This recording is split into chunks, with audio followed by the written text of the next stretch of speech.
corte reto mata adentro. De um lado, o Rio Madeira, do outro, o Purus. São 877 quilômetros de caminho no meio da floresta. Ainda no governo militar, a BR-319 foi aberta com um único propósito: por terra, integrar a Amazônia ao Brasil e ao mundo.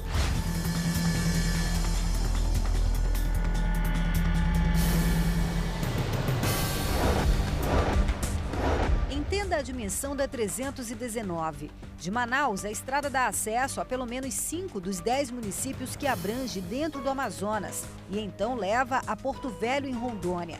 De lá podemos ir para outros pontos do Brasil e ter acesso à rodovia interoceânica, uma estrada binacional que liga o noroeste brasileiro ao litoral sul do Peru, por meio da 317, no Acre.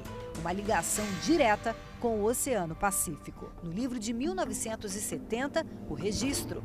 A BR-319 nasce no território de Rondônia, em Guajará-Mirim, na fronteira com a Bolívia, mas tem início e fim nos dois estados. O Amazonas a alguns quilômetros do restante do Brasil e essa ligação por terra é pela BR-319. Aqui onde nós estamos, ainda em Manaus, é onde começa a estrada e também a nossa viagem.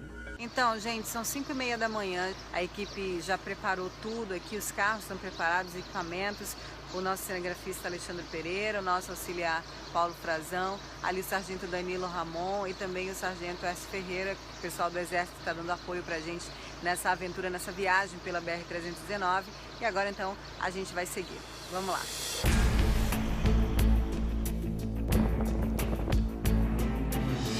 Começamos, então, a entender um pouco as dificuldades de quem depende da estrada. E olha que para quem mora pela 319, agora ela está boa, porque o parâmetro aqui é esse, o período das chuvas na Amazônia. O sol, os buracos não deixam a viagem fluir. Para você entender melhor, encontramos asfalto contínuo até o quilômetro 200. Depois tem um trecho conhecido como Meião, que tem 400 quilômetros de extensão e que nunca foi mexido desde o fim do tráfego. Trafegabilidade mais ou menos tranquila de novo, só depois do quilômetro 655, próximo ao município de Humaitá, até Porto Velho. Esses problemas começaram ainda no final da década de 80. Quem acompanhou todo o processo garante que as más condições da estrada não foram causadas pelo tempo e tem medo de revelar o rosto sob ameaça de represálias. Eles soltaram a bomba aí na beira do rio. Dinamitaram. Aí eles saíram soltando bomba ao longo da BR todinha. Tava sem buraco. Sem buraco.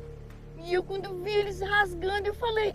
O motorista parou, eu perguntei dele assim: moço, por que você está destruindo? Ele disse: nós estamos fazendo um trabalho nós estamos aqui fazendo o que a gente foi mandado.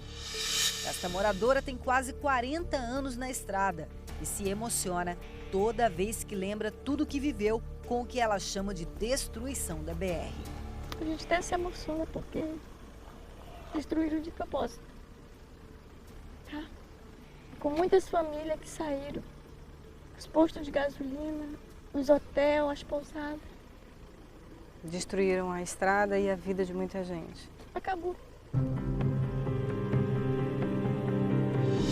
Ao longo da estrada, uma personagem importante da história com outra declaração sem receios. Vi, mano. Vi a estrada boa. E vi tirando. Foi mesmo? Vi tirando. Eu vi o cara chegando, metendo o tatu aqui na frente dessa casa aqui. O asfalto estava bom? Tava. Tudo bom, minha irmã, não era, comadre? Tudo bom, tudo. Foi assassinada. E bem assassinada. Mas quem assassinou ela, aquele ali resolve. O que ela relata parece bem com o cenário que encontramos em vários pontos da BR. Uma divisão entre asfalto e barro constante. Já são mais de 40 anos e muitos trechos estão assim, intactos. Aqui a gente consegue ver a espessura do que foi a pista. Bem pesado. Agora, só os pedaços. O solo argiloso teve na época a base em cimento. No chão, marcas que parecem da lâmina das máquinas. A mesma história é contada por muitos moradores da estrada, vizinhos de pelo menos 50 quilômetros de distância e que não se conhecem. Eles dizem que o motivo para a destruição seria a concorrência com o transporte de balsa e navios, que hoje é um dos meios de entrada e saída de cargas no estado. Segundo os moradores, na época, em meados de 80, quem trabalhava na estrada era a empresa Queiroz Galvão. O Departamento Nacional de Infraestrutura de Transportes não tem estudos sobre o que seria uma destruição criminosa.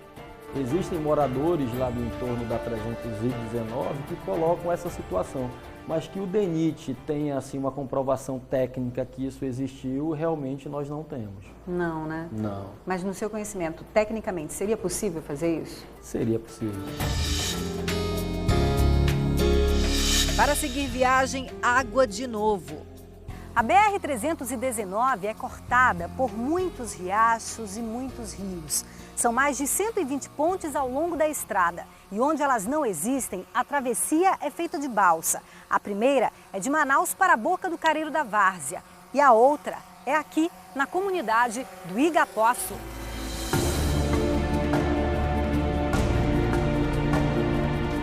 No Igapoaçu, a pista de pouso está deteriorada e traz saudade para moradores como Dona Mocinha, proprietária da pequena pousada-restaurante onde almoçamos. Ela não esconde a tristeza. O benefício que a gente tinha, estrada boa, tinha acesso para ir e vir, que hoje para nós é uma humilhação. Até hoje é uma humilhação, né? A gente não tem transporte, a gente não tem um posto de saúde, eu sinto, isolada. Já com a BR é difícil, porque não funciona, né? Facilita se você não tiver a BR. Eles são atendidos por apenas um telefone público aqui, então é apenas um orelhão para que eles possam se comunicar com as famílias que ficam em Porto Velho, em Manaus, em Humaitá, em outros locais. Vidas que se escondem na floresta.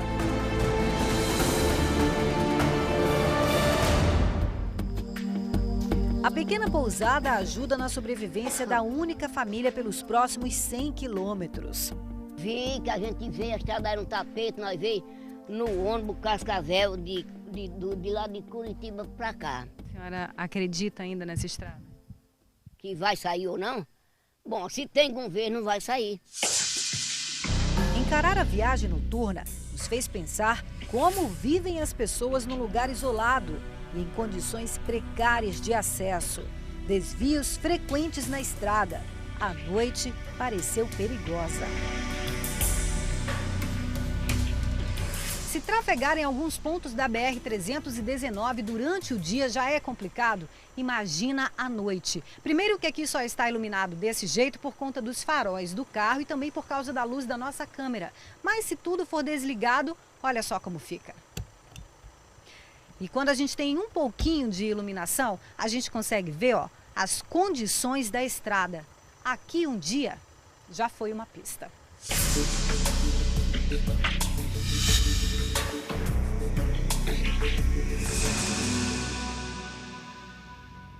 Este é o tão falado trecho do meio, isolado a uma imensidão de verde água.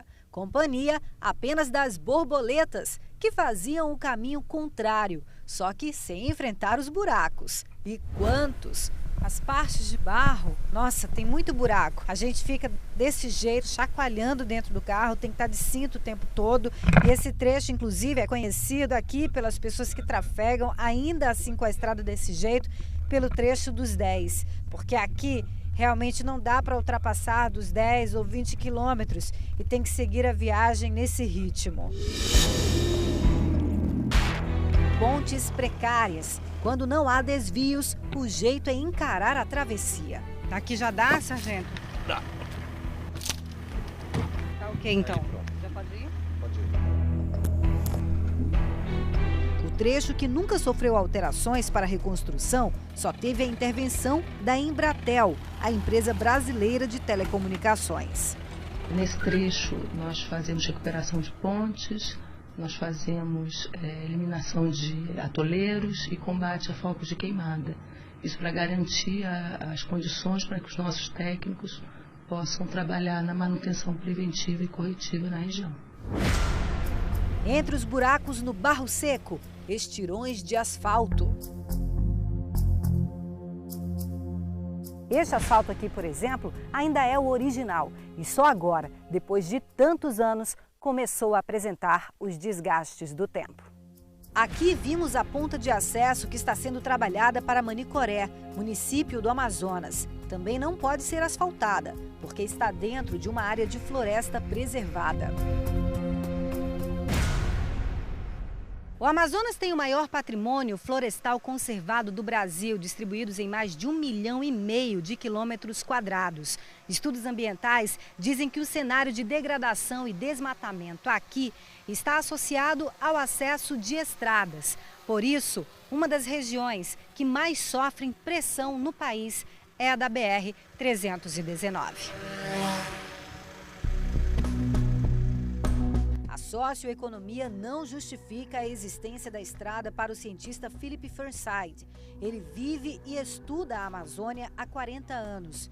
Pelo Instituto Nacional de Pesquisas da Amazônia, o americano estuda a área da 319 desde 2006.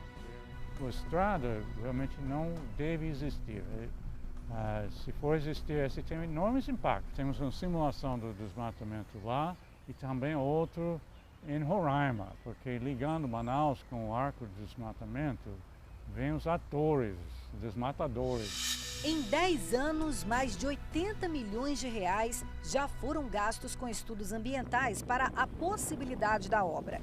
O primeiro foi feito em 2005 pela Universidade Federal do Amazonas, o EIA-RIMA, que analisa impactos. Para o IBAMA, não foi suficiente.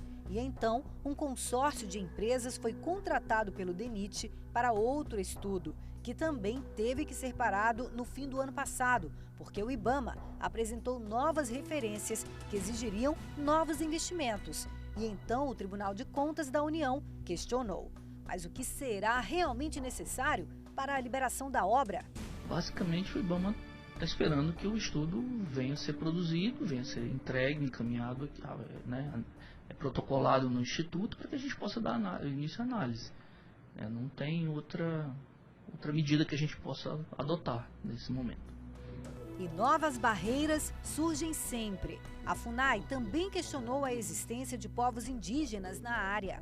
Nós estamos em tratativa junto ao IBAMA e junto à FUNAI, Estão acontecendo inúmeras reuniões lá na nossa sede, no DENIT Brasília, para que essa questão seja resolvida o quanto antes, que a gente retome esse contrato o quanto antes e que a gente consiga realmente concluir a elaboração desses estudos complementares para submeter novamente à análise do IBAMA. Desde o fim do ano passado, o trecho do meio pode ter manutenção, retirada de atoleiros, instalação de novos bueiros e a reconstrução de pontes de madeira. Trabalho que só dura no período de sol. Todo ano nós vamos ter que investir recursos aqui para que a boa trafegabilidade seja mantida. Não seria mais fácil investir de uma vez no asfalto? Seria bem mais fácil, Só que infelizmente no momento nós ainda não temos a licença ambiental para executar as obras de pavimentação.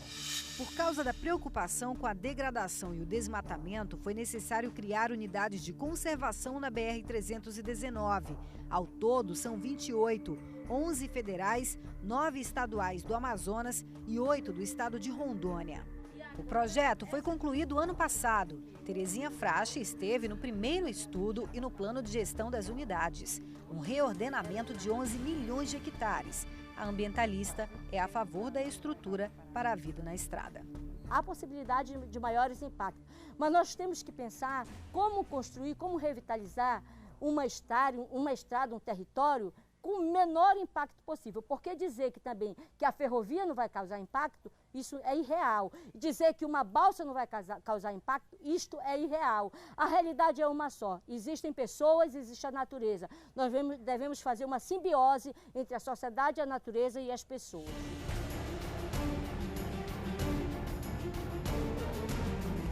No meio do mundo verde, o amarelo tem espaço em todo lugar. No quarto e último dia de viagem pela estrada, conhecemos um assentamento que não existe no mapa da rodovia. Moram aqui mais de 1000 pessoas.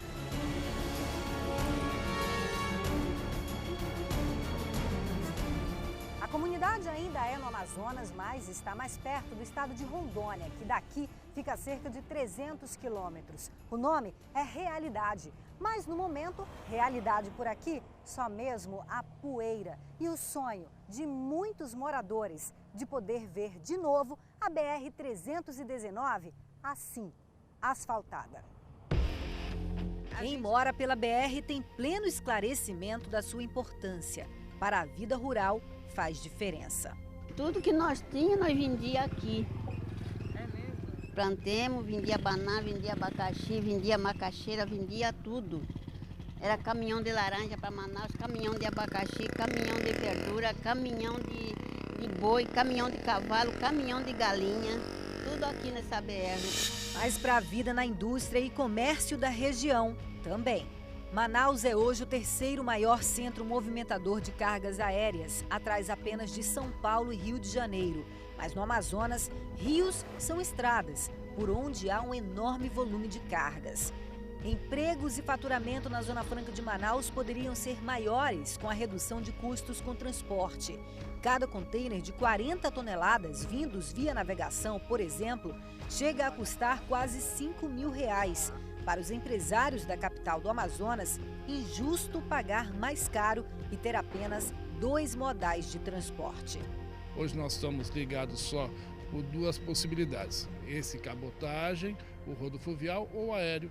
E isso traria uma terceira, que seria ou a ferrovia ou a rodovia, barateando certamente o consumo daquilo que se traz de outros estados. Questão de bom senso e vontade política de fazer, pavimentar o trecho do meio de 400 quilômetros que permitirão o estado do Amazonas e o país estarem unidos por meio terrestre.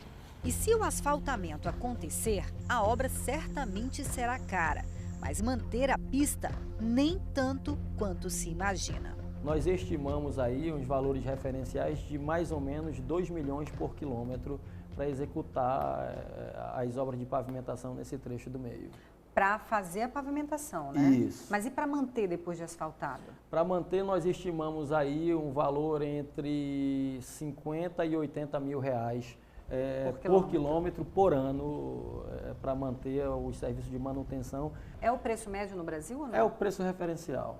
Mas para se tornar realidade, cadê o movimento político? Infelizmente, há uma política por parte do Ministério do Meio Ambiente totalmente contrário, né, que não quer nem ouvir falar.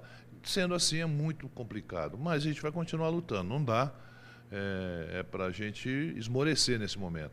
A vontade política, a gente tem que discutir politicamente e mostrar que é importante para a nossa região, para o desenvolvimento da nossa região. O governo do Amazonas, numa tentativa de agilizar o processo de reativação, quer apresentar um novo projeto ao governo federal. Quem sabe, blindar a natureza com um cercado no trecho do meio possa contribuir para a preservação. E como é que você preservaria? Fazer como se fez na Europa, nos Estados Unidos, nas áreas que eles precisam ser preservadas mesmo, eles enveloparam, quer dizer, colocaram cerca de um lado e outro da estrada e de determinado em determinados quilômetros. Fariam uma passagem por baixo para que os animais pudessem passar de um lado para o outro livremente e desta forma você ficaria com esses 400 quilômetros preservados. Pode ser feito via rodoviária, não tem nenhum problema, asfalta tudo e envelopa, ou, que é uma proposta também que eu tenho, é os primeiros 100 quilômetros asfalto, 120 quilômetros asfalto, depois os 400 quilômetros via férrea, um trem que pegaria os veículos e as pessoas na primeira estação, colocaria tudo dentro dos vagões, ele passaria esses 400 quilômetros no stop, não pararia, e aí ele chegaria na divisa com o Maitá, que já está asfaltado, ali teria uma outra estação, os veículos e as carretas, etc., todas sairiam dos vagões, e aí seguiriam para o resto do Brasil, utilizando a Transamazônica. O medo do aumento da violência também existe e formas de segurança e fiscalização devem ser estudadas. Se há luta por esse acesso, quem quer o resultado é quem realmente sente falta dele. E como é bonita a BR-319 asfaltada. Assim, com todo cuidado, é rápido que se chega. São 5 horas da tarde da quinta-feira, o 4º dia da nossa viagem pela BR-319. E exatamente agora nós estamos saindo do estado do Amazonas. Mas olha, antes a gente teve uma surpresa. Aqui na placa da divisa dos estados, o Amazonas tem um acento ali parecido com o de Rondônia, gente. Infelizmente esse erro. Mas olha só, a partir de agora a gente entra aqui no estado de Rondônia.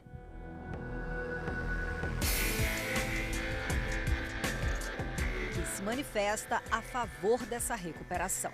Está faltando realmente essa batida de martelo que eu creio que deve ser dada pela presidente Dilma mesmo, porque da parte da burocracia há uma coisa aqui, outra ali, e da parte ambiental que só mesmo uma ordem superior pode sufocar todas essas energias contrárias a essa estrada tão importante para nós todos.